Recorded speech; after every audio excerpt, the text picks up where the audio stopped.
Lunch ಬಾಕ್ಸ್ಗೆಲ್ಲ daily ಏನಪ್ಪ ಮಾಡೋದು ಅಂದರೆ ಖಂಡಿತ ಈ ವಿಡಿಯೋನ ನೋಡಲೇಬೇಕು. ಇಷ್ಟು ಸಿಂಪಲ್ಲಾಗಿ ಟೇಸ್ಟಿಯಾಗಿ ಕ್ವಿಕ್ಕಾಗಿ ಮಾಡ್ಕೊಳ್ಳೋ ಅಂಥ ಈ ರೈಸ್ನ ಹೇಗೆ ಮಾಡೋದು ನೋಡೋಣ.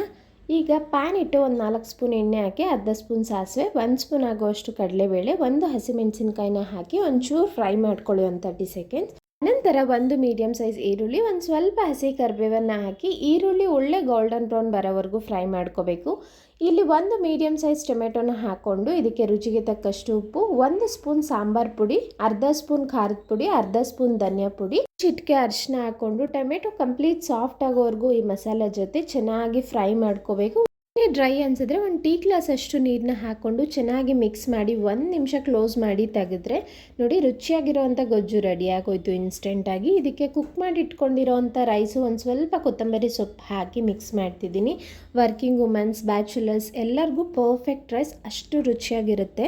ಇದೇ ರೀತಿ ಡೈಲಿ ಲಂಚ್ ಬಾಕ್ಸ್ ಅಪ್ಡೇಟ್ಗಾಗಿ ನಮ್ಮ ಚಾನಲ್ನ ಸಬ್ಸ್ಕ್ರೈಬ್ ಮಾಡ್ಕೊಳ್ಳಿ. Thank you, bye.